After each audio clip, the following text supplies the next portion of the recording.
Idea आया है या बस जैसे ही लेक्चर था? समझ में आ गया सर। अच्छा, हाँ बेसिकली ये है कि ये तो जस्ट इंट्रो था। अभी, हाँ अभी जो मेथडोलॉजीज है बेसिकली ये इम्पोर्टेंट है, इसको थोड़ा सा फोकस कीजिएगा। कुछ चीज़ें हैं कैसे चीज़ें चल रही हैं।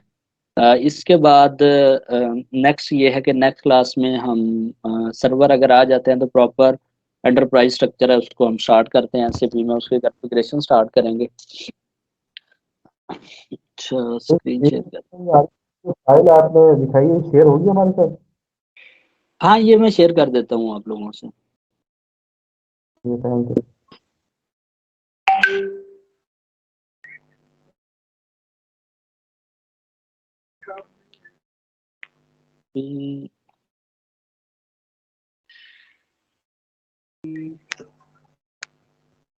लॉबी में जो भी इनविटेशन भेजते हैं वो शो होता है आप लोगों को?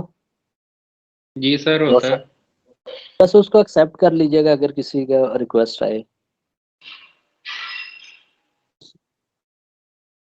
अच्छा, डिस्कस हो रहा था कि हमारे पास ऐसे ही जब भी इम्प्लीमेंट होता है तो उसके लिए हमारे पास दो टाइप होती हैं, मेथडोलॉजीज यूज होती हैं।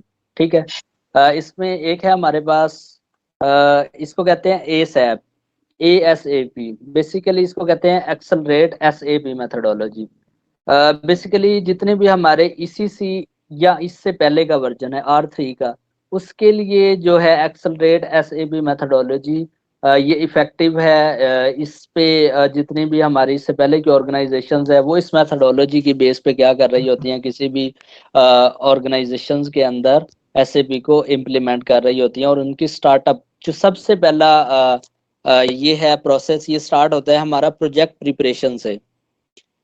बेसिकली प्रोजेक्ट प्रिपरेशन है क्या, किसी भी ऑर्गेनाइजेशन, फॉर एग्जांपल कोई भी नई ऑर्गेनाइजेशन चाहती है कि वहाँ पे एसएपी अपना इम्प्लीमेंट करें, एसएपी पे लेके आए, तो उनकी सबसे पहले जो फर्स्ट फेज स्टार्ट होता है इस मेथडोलॉजी के थ्रू, वो सबसे पहला क्या स्टेप है, वो प्रोजेक्ट प्रिपरेशन है। बेसिकली प्रोजेक्ट प्रिपरेशन में क्या होता है कि जो हमारी बेसिकली प्रोजेक्ट के अंदर तीन कंपनीज इन्वॉल्व होती हैं जब किसी भी ऑर्गेनाइजेशन के अंदर एसएपी इम्प्लीमेंट होता है। एक हमारे पास यूज होता है हमारा क्लाइंट। बेसिकली क्लाइंट क्या है, जो भी फर्म अपने ऑर्गेनाइजेशन में एसएपी इम्प्लीमेंट करना चाहती है, बेसिकली जो भी इम्प्लीमेंटेशन करवाना चाहती है ऑर्गेनाइजेशन एसएपी को, तो वो बेसिकली एसएपी में क्या कहते हैं उसको, क्लाइंट है। वो बेसिकली एक क्लाइंट है जो एसएपी का सॉफ्टवेयर परचेज करता है। इसके बाद सेकंड हमारे पास यूज होता है SAB partner. Basically implementation partner, जितनी भी पाकिस्तान के अंदर मोस्टली 8 से 10 है मेन ऑर्गेनाइजेशन जो एसएबी को इम्प्लीमेंट करती हैं, जिसमें है हमारे पास सिस्टम है, अबेकस है, उसके बाद हुसैन चौधरी है, उसके बाद टेलीमार्क्स है, ब्याफोटेक है, इसके बाद सीमंस है। इस तरह हमारे पास काफ़ी हैं, 7 से 8 10 हैं मेन जो हमारे बिजनेस एसएबी पार्टनर हैं जो एसएबी को इम्प्लीमेंट करते हैं, जैसे कि EXD है। तो बेसिकली ये क्या करते हैं कि किसी भी ऑर्गेनाइजेशन में जब भी एसएबी इम्प्लीमेंट करो तो उनके साथ क्या है कि ये एक मेथडोलॉजी जो मैं बता रहा हूँ, सबसे पहले इसमें क्या करते हैं कि प्रोजेक्ट प्रिपरेशन होती है। अच्छा, मैं बता रहा था कि तीसरा रोल जो होता है जब भी एसएपी इम्प्लीमेंट करने का, तो वो थर्ड हमारे पास एसएपी का होता है। बेसिकली एसएपी जो जिससे हम सॉफ्टवेयर को परचेज कर रहे होते हैं, जो मेन पार्टनर है हमारा पाकिस्तान के अंदर, वो थर्ड पार्टी इन्वॉल्व होती है जब भी कहीं पे भी किसी ऑर्गेनाइजेशन के अंदर एसएपी इम्प्लीमेंट हो। इसके अंदर जो एसएपी मेथडोलॉजीज है, इसमें जो सबसे पहला जो फेज है ये हमारे पास है प्रोजेक्ट प्रिपरेशन का। बेसिकली प्रोजेक्ट प्रिपरेशन में क्या होता है, कहीं किसी भी ऑर्गेनाइजेशन में जब एसएपी इंस्टॉल होना होता है तो कंसल्टेंट फर्म, और सेकंड जहाँ पे इम्प्लीमेंट होना है एसएपी, वो ऑर्गेनाइजेशंस के अंदर क्या होता है कि मीटिंग्स हो रही होती हैं। वहाँ पे डिसाइड होता है जो एसएपी फर्म है, इम्प्लीमेंटेशन फर्म, वो रिसर्च करती है क्लाइंट से रिलेटेड, उनसे डिस्कशन होती है कि कौन कौन से मॉड्यूल इम्प्लीमेंट करने हैं, और किस तरह इस मॉड्यूल को लेके जाना है, और इसको सपोर्ट कितने टाइम तक देनी है। बेसिकली जो स्टार्टअप वर्क है वो हमारा किस में होता है, प्रोजेक्ट प्रिपरेशन में 1-to-1 मीटिंग्स होती हैं हमारी क्लाइंट के साथ। एसएपी इम्प्लीमेंटेशन फर्म की और क्लाइंट की आपस में मीटिंग चल रही होती हैं कि कौन कौन से मॉड्यूल आपने इम्प्लीमेंट करना है। जैसे कि अगर यूनिवर्सिटी सेक्टर में तो वहाँ पे FICO, उसके बाद SLCM।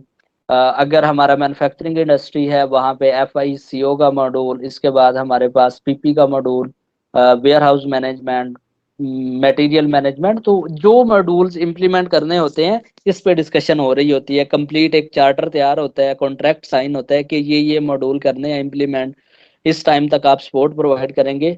वो एक हमारी जो प्रोजेक्ट प्रिपरेशन में स्टार्ट होता है। ये स्टार्ट जो पहला एक SAP मेथोडोलॉजी के अंदर फर्स्ट पार्ट है प्रोजेक्ट प्रिपरेशन का।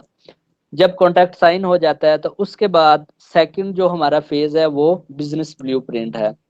इसको कहते हैं BPT। BPT में क्या होता है कि जितने भी प्रोसेस चल रहे होते हैं एक फर्म के अंदर जिसने SAP को इम्प्लीमेंट करना है, मीन के XYZ एक फर्म है, वहां पे वो चाह रही है कि SAP इम्प्लीमेंट हो। तो जिस टाइप की उसके बिजनेस प्रोसेस चल रहे हैं, अगर एजुकेशन सेक्टर है तो उससे रिलेटेड जितने भी प्रोसेस हैं वो डिस्कस होंगे। अगर मैन्युफैक्चरिंग इंडस्ट्री है तो उससे रिलेटेड जितने भी प्रोसेस होंगे वो डिस्कस होंगे इसके साथ SAP की टीम के साथ जो इम्प्लीमेंट करेंगे।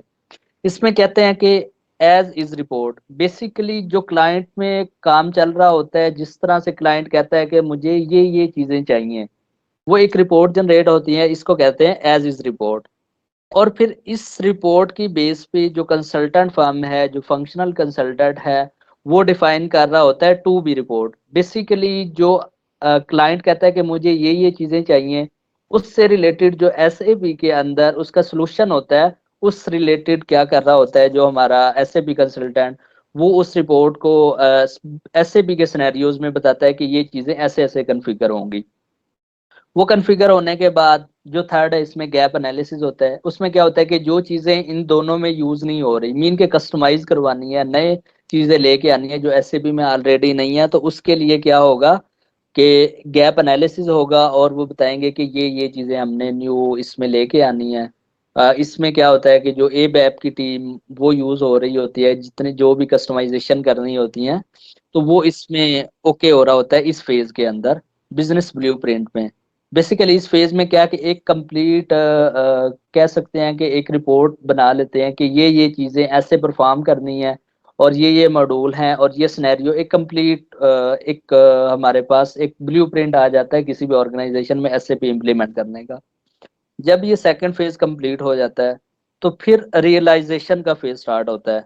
यहाँ पे जो थर्ड फेज है हमारा रियलाइजेशन का, बेसिकली ये जो रियलाइजेशन फेज है ये है हमारे पास डेवलपमेंट फेज। बेसिकली इस फेज में क्या होता है कि जो कंसल्टेंट होते हैं हमारे वो कॉन्फ़िगरेशन स्टार्ट कर देते हैं। मीन के SAP का सॉफ्टवेयर परचेज करने के बाद जो नेक्स्ट स्टेप है उस पर कॉन्फ़िगरेशन स्टार्ट कर देते हैं हमारे फंक्शनल कंसल्टेंट। अगर कस्टमाइजेशन है तो उसमें हमारे जो टेक्निकल कंसल्टेंट है उनकी कोलैबोरेशन के साथ क्या करते हैं उसमें SAP में उसको हम सिस्टम को स्टार्ट कर देते हैं। जो कॉन्फ़िगरेशन अभी हम करेंगे नेक्स्ट क्लासेस में क्या करेंगे, जो बैकएंड पे चीजें हमने डेवलप करना स्टार्ट करनी है, इसकी कॉन्फ़िगरेशन करनी है, तो वो फेज स्टार्ट हो जाता है हमारा डेवलपमेंट में। और डाटा को इंपोर्ट करना है बेसिकली इस फेज में। ह्यूज हमारे पास सप्लायर्स हैं, उस डाटा को लेके आना है SAP के अंदर, या पुराने सॉफ्टवेयर के जितने भी बैलेंसेस हैं उनको SAP में लेके आना है। तो उसके लिए क्या है कि डाटा के अपलोड बनते हैं और वह डाटा क्या होता है SAP के अंदर अपलोड हो रहा होता है। और वो सब का सब डाटा क्या होता है कि इस स्टेप में SAP के अंदर एक बैकएंड पे कंप्लीट एक सिस्टम डेवलप हो जाता है कि कैसे चीजें कॉन्फ़िगरेशन कंप्लीट हो जाती है इस फेज में हमारी, बेसिकली रियलाइजेशन फेज में। रियलाइजेशन फेज के बाद जो थर्ड है हमारा final preparation. Basically final preparation का लिंक है हमारा जो सेकंड यहाँ पे मैं डिस्कस कर रहा था QAS, क्वालिटी एश्योरेंस के साथ। क्वालिटी एश्योरेंस में क्या होता है, बेसिकली हम टेस्ट कर रहे होते हैं कि जो हमने वर्किंग की है, जैसे कि FI की इंटीग्रेशन की है, बैकएंड कॉन्फ़िगरेशन, MM की कॉन्फ़िगरेशन की है, हर मॉड्यूल की क्या करते हैं हम उसमें PR PO वगैरह बना के चेक करते हैं कि प्रॉपर ये वर्क कर रहा है नहीं कर रहा। उसके बाद सेकंड क्या करते हैं हम इसकी इंटीग्रेशन करते हैं, मत मीन के FI और MM का आपस में लिंक क्रिएट करने के बाद फिर हम देख रहे हैं कि ये दोनों मॉड्यूल्स आपस में वर्क परफॉर्म कम्प्लीटली परफॉर्म कर रहे हैं, इंटीग्रेट हो गए, मीन के जब एक पीआरपीओ बनाते हैं तो उसके फाइनेंशियल का इम्पैक्ट एफआई के मॉड्यूल में जा रहा है या नहीं जा रहा। तो वो चीजें क्या करते हैं हम इसमें प्रिपरेशन के अंदर, फाइनल प्रिपरेशन के अंदर हम टेस्ट कर रहे होते हैं। जब ये टेस्टिंग कंप्लीट हो जाती है तो हम इस टेस्टिंग के बेस पे एंड यूजर को टेस्ट वो एक कंप्लीट वर्क परफॉर्म करके दिखा रहे होते हैं, एक प्रोसेस रन करके दिखाते हैं कि ये चीजें ऐसे प्रोसेस कर रही हैं। इसको कहते हैं हम यूजर एक्सेप्टेंस टेस्टिंग। जब यूजर इस चीज को एक्सेप्ट कर लेता है फिर हम क्या करते हैं कि उसके ट्रेनिंग सेशन रखते हैं, एंड यूजर ट्रेनिंग उनको दे रहे होते हैं ताकि वो जितने भी हमारे बाकी वर्कर्स हैं जिन्होंने काम करना है तो उनको एंड यूजर ट्रेनिंग दी जाए। वो बेसिकली इस फेज पे कर रहे होते हैं हम फाइनल प्रिपरेशन के। हम क्या करेंगे कि इसमें हमारा जो एक ही फेज होगा बेसिकली वो डेवलपमेंट पे ही हम कॉन्फ़िगरेशन करेंगे और उसके बाद हम उनको टेस्ट करेंगे कि वो हमने जितने भी परफॉर्म किया है, चीज़ों की कॉन्फ़िगरेशन की है, वो सही तरीके से वर्क कर रही है। अगर कोई एरर्स हैं तो उनको रिजॉल्व करेंगे। उसमें हम एफआई का और एमएम का दोनों मॉड्यूल का इंटरलिंक करेंगे, दोनों मॉड्यूल्स को, और उसको चेक कर रहे होंगे कि जो हमने वेंडर यूज किया है तो उसका फाइनेंशियल्स के अंदर इफेक्ट जा रहा है नहीं जा रहा, वो एक कंप्लीट प्रोसेस हम देखेंगे। और इसके बाद जो थर्ड है हमारे पास ये है go live and support. Basically ये थर्ड फेज है, मतलब फिफ्थ फेज है। इसमें क्या होता है कि जब ये सब चीजें फाइनल प्रिपरेशन में ओके होती हैं तो उसके बाद क्या करते हैं हम उसको अपने पीआरडी क्लाइंट पे ले आते हैं, सर्वर पे ले आते हैं। जब पीआरडी सर्वर पे जाता है तो बेसिकली ये एंड यूजर वर्क कर रहे होते हैं, जितनी भी हमारी वर्किंग हो रही होती है किसी भी ऑर्गेनाइजेशन में जहाँ पे एसएपी इम्प्लीमेंट है तो वो बेसिकली पीआरडी फेज होता है और वहाँ पे एंड यूजर वर्क परफॉर्म कर रहे होते हैं। जब एसएपी इम्प्लीमेंट हो जाता है वहाँ पे इस मेथोडोलॉजी के बाद वहाँ पे जितने भी हमारे कंसल्टेंट फर्म होती है वो 6 मंथ का या 1 ईयर की उनको सपोर्ट प्रोवाइड करती है ताकि उसमें जितने भी इश्यूज अगर आते हैं वर्किंग को परफॉर्म करते हुए तो एसएपी की जो कंसल्टेंट फर्म है उन इशू को रिजॉल्व करवाए। कि बेसिकली है एसएपी की मेथोडोलॉजी, एक्सेलरेट एसएपी मेथोडोलॉजी। इसके साथ ही एक और जो एस फोर आना के अंदर यूज होती है हमारे पास, ये activate SAB methodology. Basically accelerate और एक्टिवेट मेथोडोलॉजी में सिर्फ एक उसका डिफरेंस है। मेन जो एक चीज एक्स्ट्रा है एसएबी एक्टिवेट मेथोडोलॉजी में, बेसिकली इसमें क्या होता है कि ये प्रोजेक्ट में ये वर्किंग प्रोजेक्ट प्रिपरेशन से पहले क्या करते हैं कि एस फोर आना पे एक कंप्लीट डेमो उस फर्म्स को चेक करवा रहे होते हैं जहाँ पे एसएपी इम्प्लीमेंट होना है। वो एक कंप्लीट एक डेमो देते हैं कि ये चीजें ऐसे आपके ऑर्गेनाइजेशन के अंदर रन कर रही होंगी, एक जनरल प्रोसेस शो करवाते हैं एस फोर आना के अंदर कि बेसिकली जब ऐसे भी इम्प्लीमेंट होगा तो इस तरह से आपकी वर्किंग स्टार्ट होगी। जब उस फेज को वो शो करवा देते हैं बेसिकली इसको कहते हैं डिस्कवर। डिस्कवर करने के बाद जो नेक्स्ट फेज है यहाँ पे जैसे प्रोजेक्ट प्रिपरेशन है तो एक्टिवेट मेथोडोलॉजी में उसको कहते हैं प्रीपेयर। बेसिकली वो जो वर्किंग हम प्रोजेक्ट प्रिपरेशन में कर रहे होते हैं वो प्रीपेयर में करते हैं। जो बीपीटी है बिजनेस ब्लूप्रिंट है, बेसिकली ये हमारा एक्सप्लोर के अंदर वो सारी वर्किंग करते हैं हम, बिजनेस ब्लूप्रिंट बनाते हैं और वो कंप्लीट इंफॉर्मेशन। उसके बाद रियलाइज सेम ही है, यहाँ पे क्या करते हैं हम कॉन्फ़िगरेशन कर रहे होते हैं बैकएंड। उसके बाद फाइनल प्रिपरेशन और यहाँ पे यूज होता है हमारा डिप्लॉय। बेसिकली डिप्लॉय में क्या आता है कि हम उनको यूजर एक्सेप्टेंस ट्रेनिंग दे रहे होते हैं, एंड यूजर ट्रेनिंग दे रहे होते हैं। और रन बेसिकली ये हमारा गो लाइव एंड सपोर्ट है जहाँ पे हमारा एक एसएपी इम्प्लीमेंट हो जाता है और उसके बाद वो प्रॉपर वर्क कर रहा होता है। ये बेसिकली हमारे पास दो टाइप है एसएपी की, activate and accelerate SAP methodology. इसके बाद ये है कि नेक्स्ट टॉपिक फिर हम कल कवर करेंगे उसको। उसमें यह है कि हमारे फंक्शनल मॉड्यूल्स हैं। बेसिकली इसको चले ओवरव्यू अभी कर लेते हैं। फंक्शनल मॉड्यूल्स में हमारे पास फाइनेंस का मॉड्यूल, ये डिफरेंट है फंक्शनल मॉड्यूल। एचसीएम में दोनों में क्या डिफरेंस था माइनस?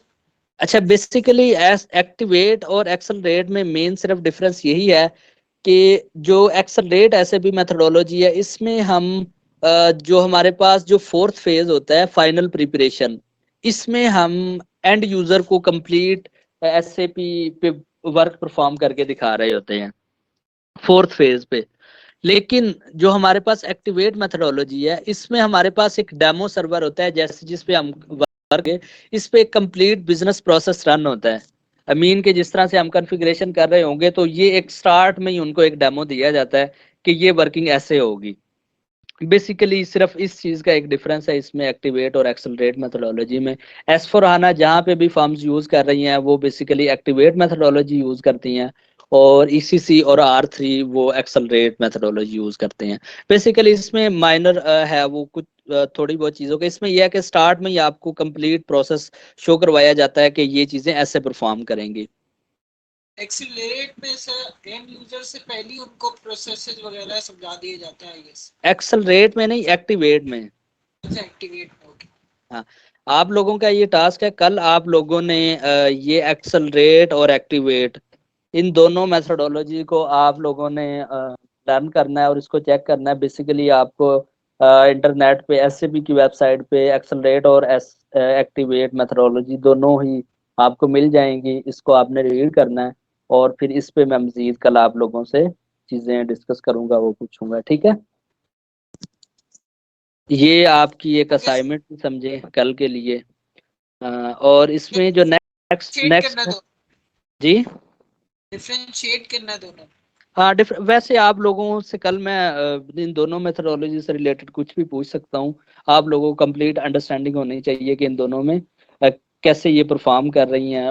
मोस्टली आपको को वीडियो मिल जाएगी, उससे भी कंप्लीट इंफॉर्मेशन मिलेगी, लेकिन कल आप लोगों को इन दोनों मेथोडोलॉजीज का आइडिया होना चाहिए सबको ही। मैं किसी से भी कोई भी टॉपिक कुछ भी चीज़ें पूछ सकता हूँ इसमें, जो फेजेस हैं उनसे रिलेटेड, डेवलपमेंट में क्या होता है, क्वालिटी में क्या होता है, तो इस टाइप की चीज़ें आपको कल होना चाहिए ताकि मुझे भी आइडिया हो कि आप लोगों ने केयरफुली इस लेक्चर को सुना या नहीं सुना।